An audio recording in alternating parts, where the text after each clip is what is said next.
Leandro Carnal, na Rádio Bandeirantes. Careca de Saber. Professor Carnal, boa tarde. Boa tarde aos nossos ouvintes. Professor, eu estou muito triste com essa notícia da história desse pai que matou o filho e acabou se matando lá em Goiânia. E a gente está extrapolando isso aqui para o universo da política, que é a grande forja da falta de respeito pela diferença hoje. Eu queria saber do senhor por que nós estamos em plena época da globalização, da sociedade da informação, da pós-modernidade. Nós estamos há quase 300 anos da Revolução Francesa, do humanismo e tudo mais, do iluminismo. O que aconteceu que de repente as pessoas ficaram tão doidas assim no mundo, tão intolerantes?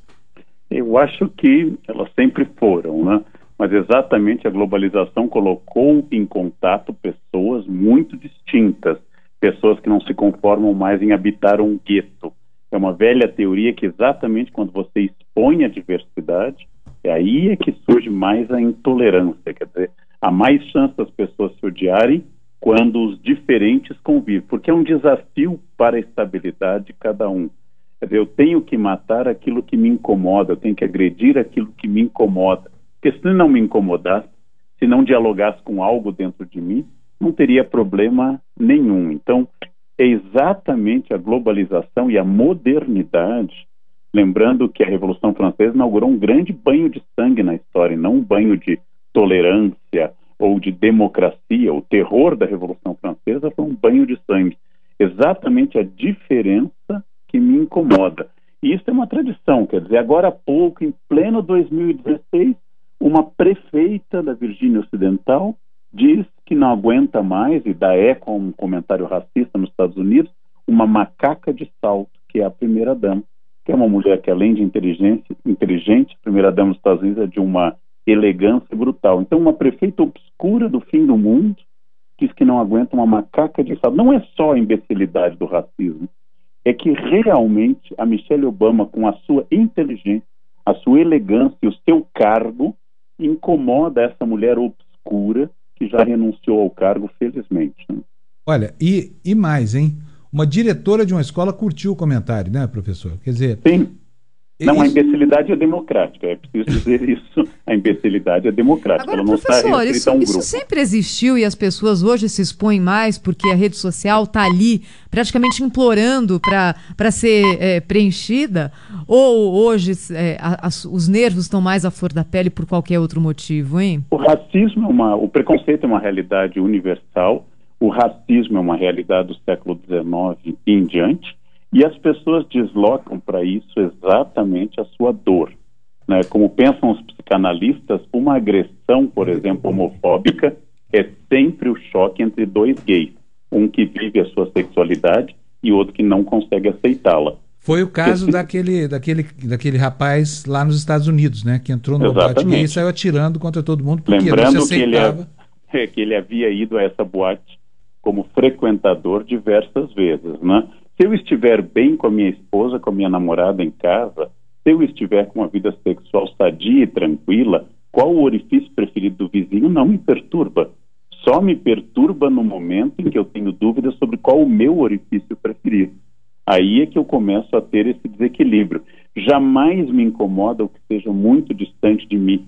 Ninguém jamais se incomoda, por exemplo, com algo que seja totalmente distante. Ninguém se incomoda com o sucesso de Alexandre Magno ou com o dinheiro do rei Creso da Lídia, mas se incomoda com o dinheiro de um vizinho ou o dinheiro de um político imediato. Professor, eu fico aqui às vezes meio petrificado quando o nosso WhatsApp aqui, que eu trago para cá temas bem polêmicos, né? A gente está discutindo a maconha, enfim. Esse espaço é um espaço para mexer mesmo com as pessoas, porque é bom que a gente saia da zona de conforto, né? Tem muita gente que não gosta, não. Tem muitos ouvintes que deploram isso, que às vezes eu brigo com alguns deles, mas eu fico muito mal impressionado quando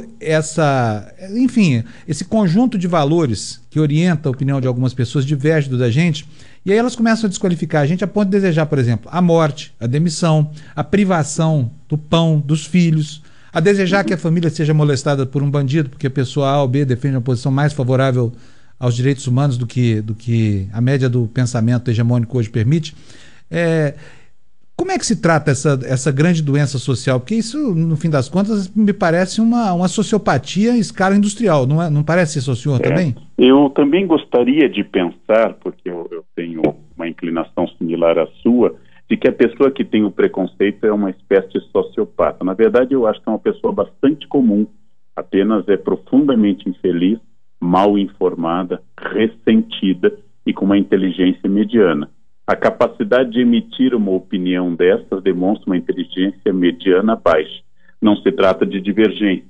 Os filósofos, como Francis Bacon, chegaram a dizer claramente no século XVII que nós funcionamos na veneração a ídolos. Tem os ídolos da tribo, que são da natureza humana, os ídolos da caverna, que são os homens enquanto indivíduos, os ídolos do foro, que são dados pelas palavras e a comunicação, e os ídolos do teatro, que são aqueles que as doutrinas filosóficas e as regras viciosas fizeram demonstrar. Ou seja, nós funcionamos a partir de falsos conceitos e de senso comum. Por exemplo, o eleitor médio da região da Pensilvânia que votou no Trump, votou porque acreditou que seu emprego está em crise por causa da China, quando a decadência da Pensilvânia como produtora de aço vem da década de 60. Ele é alguém mal informado, ele mira num local certo, eu preciso defender o meu emprego, mas ele não é um estudioso, ele não se aprofunda no tema, então ele vai onde prometem imediatamente e com clareza de sair. Então são ídolos, são falsas concepções de senso comum. E eu sempre digo às pessoas que elas não devem emitir preconceito, não por humildade, mas por vaidade, porque o preconceito demonstra o quanto eu sou idiota. Todo preconceito grita ao mundo que eu sou um imbecil. Por isso que eu devo me calar sobre ele. Eu devo guardar para mim isso, porque é uma dor revelar ao mundo o preconceito. Preconceito é sempre um sinal de limitação intelectual. E naturalmente nós temos preconceito, mas eu tenho que trabalhar porque esse é um problema meu e não do mundo. E o preconceito virá ódio, virá assassinato, o preconceito virá agressão, aí sim nós temos uma sociopatia absoluta. Eu tenho que conviver com a diferença. Isso é uma grande questão. Quantos tipos humanos nós temos hoje no planeta? 7 bilhões.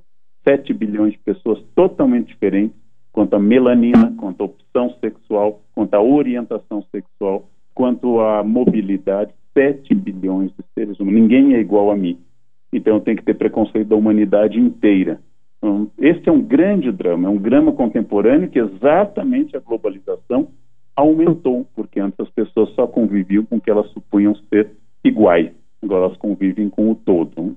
Agora, professor Leandro Carnal, a gente hoje, é claro que tem isso tudo muito mais exposto, mas eu acho que a nova geração que está aí também tem um acesso a esse tipo de informação diferente do que gerações anteriores tiveram. Então, o senhor enxerga uma janela de oportunidade para que a nova geração, hoje quem está na escola, está ainda começando a vida, tenha uma visão diferente? Nesse jogo de forças, o que é que vai determinar que visão vai ganhar daqui uns 10, 20, 30 anos, professor? Eu gostaria de pensar que a nova geração é mais aberta, mas eu conheço jovens que expressam ideias tão arcaicas, racistas, homofóbicas ou misóginas, como alguém de 90 anos. Eu, pelo contrário, eu não tenho tanta certeza de que a média dos jovens seja mais aberta. Eu tenho alunos que são mais abertos, eu tenho alunos que têm mais senso crítico e tenho alunos que expressam as mesmas opiniões que no século XIX fariam sucesso. Nós temos que aprender, gente, as coisas mudam, as coisas se transformam. Era natural para todos nós a emissão de preconceitos. Preconceito mata, as palavras matam. Então, isso é uma questão importante, isso é reproduzido porque nós aprendemos desde cedo. O pai que freia na faixa de segurança, em cima da faixa, o pai que faz um comentário misógino, cafajeste para uma mulher na rua, está ensinando para o filho atrás no carro, que pode ter 5 anos, mas está captando essa ideia. Os preconceitos são transmitidos via educação. Como eu disse num programa ontem, nenhuma criança no mundo nasce racista ou homofóbica. Nenhuma criança nasce com preconceito. Eu compartilho da ideia de Aristóteles na Ética Nicômaco que nós nascemos sem ideias morais ou éticas. O preconceito também tem que ser ensinado. As crianças não têm esse preconceito. Logo, nós temos jovens preconceituosos hoje. A rede está cheia de gente que emite opiniões duras, terríveis, sem pensar nas consequências, né?